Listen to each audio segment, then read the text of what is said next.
What is going on, Governor? Chisgule here, and today we're going to talk about the actual odds that we have calculated for winning in the Lucky Dice event.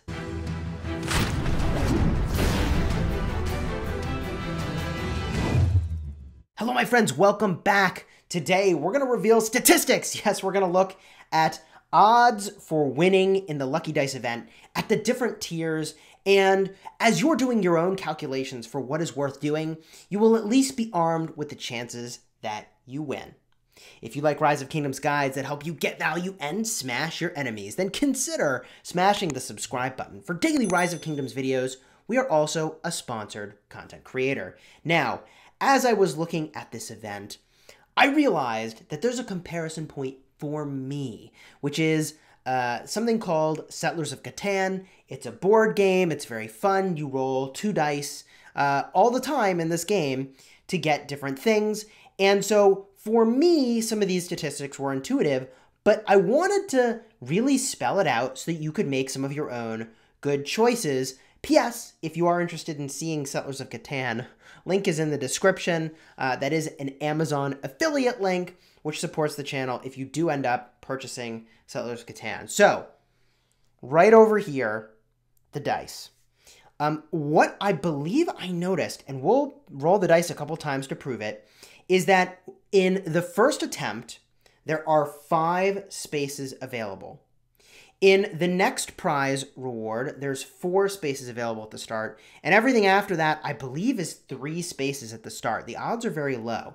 So if we walk through the probabilities for each of those, hopefully that will be helpful to you, but let's just confirm real quick as we go through this. Now, our comparison point here is going to be to look at a chart showing the chances for each of these rolls. So here we've got 8 through 12. Let me pull up the chart. Okay, here is a chart illustrating the odds every time you roll the dice.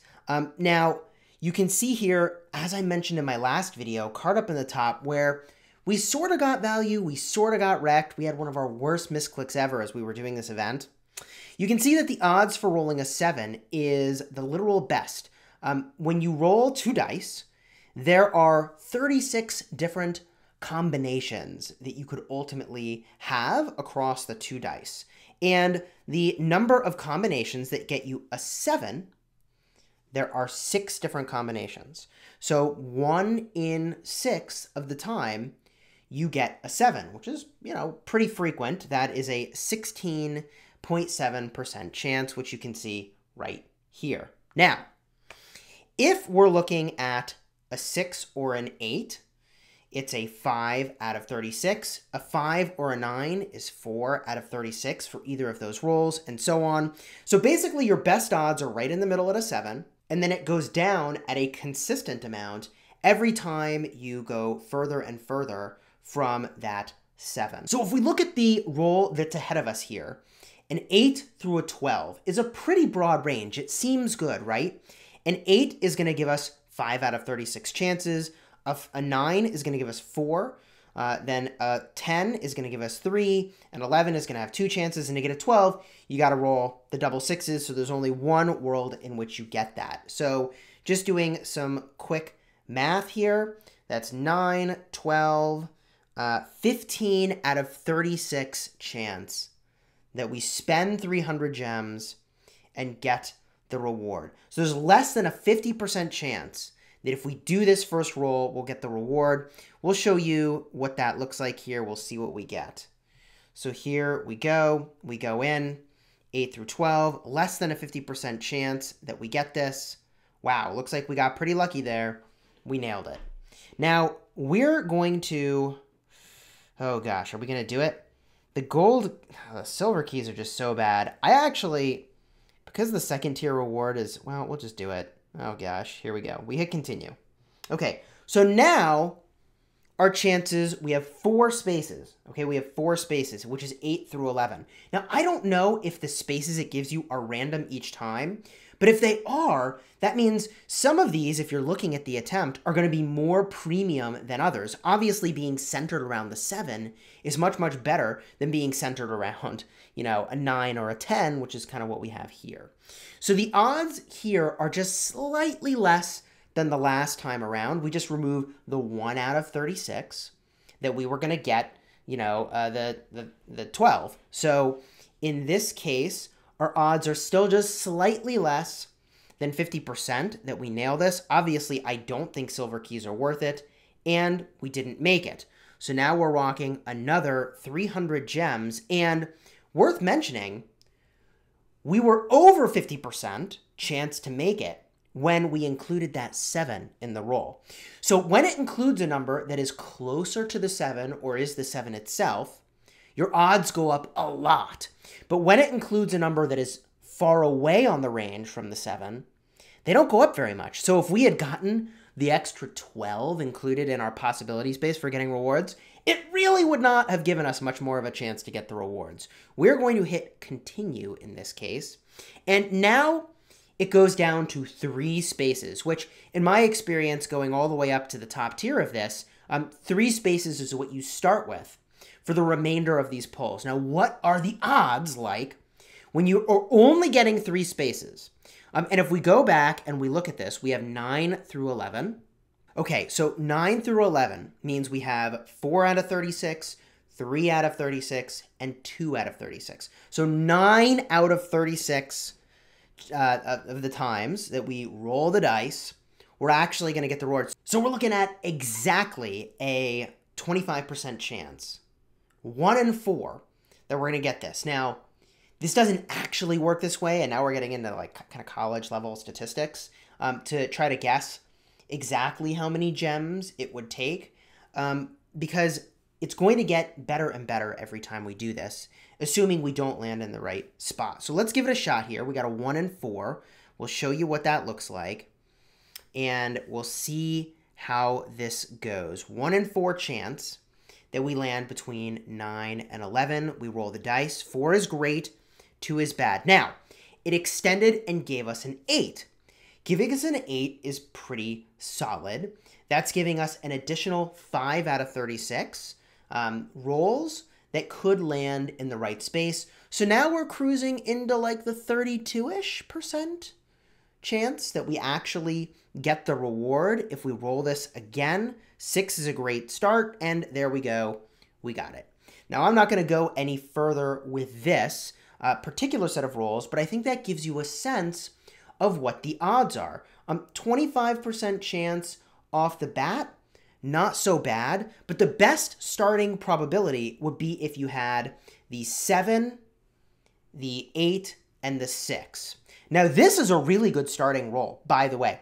5 to 9 is a phenomenal range. Let's go back to our chart real quick. If you had 6, 7, 8, it would be a 16 out of 36 chance to actually get what you wanted. It's nearly 50%, which is pretty good. If you have the roll that we're just looking at, which is 5 through 9, which is kind of the next best thing, kind of centered around that 7, we're adding an additional 8 out of 36, 4 for the 5, 4 for the 9. So if we actually do the math on that, I mean, we're looking at like a 2/3 chance on this first roll that we actually get the reward because it's so well positioned. Let me show that again. The 5 to 9 roll is so good that actually I need Books of the Covenant on this account, weirdly enough. That's worth 500 gems to me.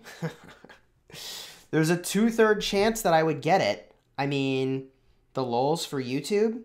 Here we go. We roll the dice. 3 is fine. 6 is great. And we got it. And we're going to claim this reward. This is my farm account, by the way. So I'm not going to go too crazy here. But that shows you a little bit what that's like. Now, this is a 6 through 10 range to start. And this is not as good of a range. This is not quite as good as range, but it's almost as good. It's almost as good. If we do the math on that real quick, that's going to be 5 plus 6 plus 5 plus 4 plus 3. So that's 23. And 23 out of 36 is going to give us slightly less than 2/3 chance that we would get this first reward. So in most of these combinations, you've got a 2/3 chance out of the gate. But just keep in mind that it's really going to shrink a lot depending on what your range is in the next ones, especially as you go further into this event. And it's going to get trickier and trickier to get value. Now, you can use your free refresh up top over here that can help you if you think that the reward tier and the possibilities for what you're going to get are just not all that exciting with what your dice rolls are. But I think in general, 2/3 chance. So you would expect maybe you're spending 400 to 450 gems to get each of the rewards on average. Because sometimes it's just 300 gems, and then sometimes it's probably just 600 gems if you're just getting the first reward. I think there is value to be had in this event, but I just don't think it's quite as good as a lot of the other events that hit the game. I do like, however, that you get a lot of choice. Heck, you could even go for the legendary commander sculptures here. But just to put that into context, I was spending about 3,000 gems typically to get the reward tier all the way over here. And to get this next tier, I mean, it could pretty easily be 4,000 gems, and like you could just buy them in the VIP shop for that. Or even better, just spin wheels.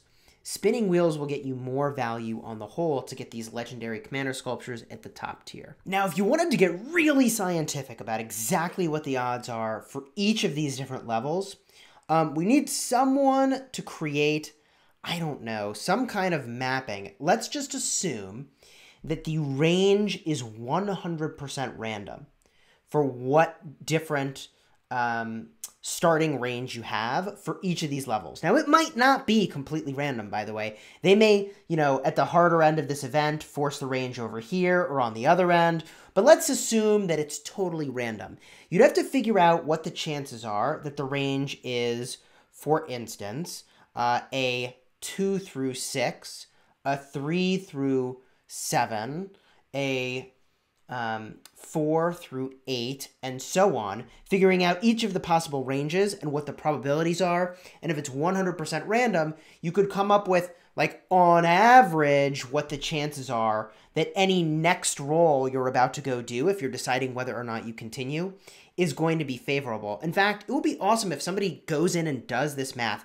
When we get up to these upper tiers and you only get combinations of 3 spots available, what is the actual odds, all the complex math, that since you don't know what the starting range is going to be, when we account for all the different possibilities, right? Like, how many gems would we expect to spend in order to win? I would be really eager to see that. For me, it cost about 2,500 to 3,000 gems to get to this tier, and sometimes more. So I'd say an average of 3,000 gems is about right to get to this particular tier. Hopefully you enjoyed this video. If you did, drop a like on the video. Consider subscribing for more daily Rise of Kingdoms content. We've got a live stream around the corner that we're going to do, opening up just a boatload of gold keys that I happen to have on my farm account right now. So we'll probably do that tomorrow, or when you're watching this, it might even be today. Drop a comment on the video with what you think of this event. Don't forget to check out my other video where I had my worst fat finger ever doing this particular event. And until next time, you have fun smashing the kingdom. Duh, verification. Come on.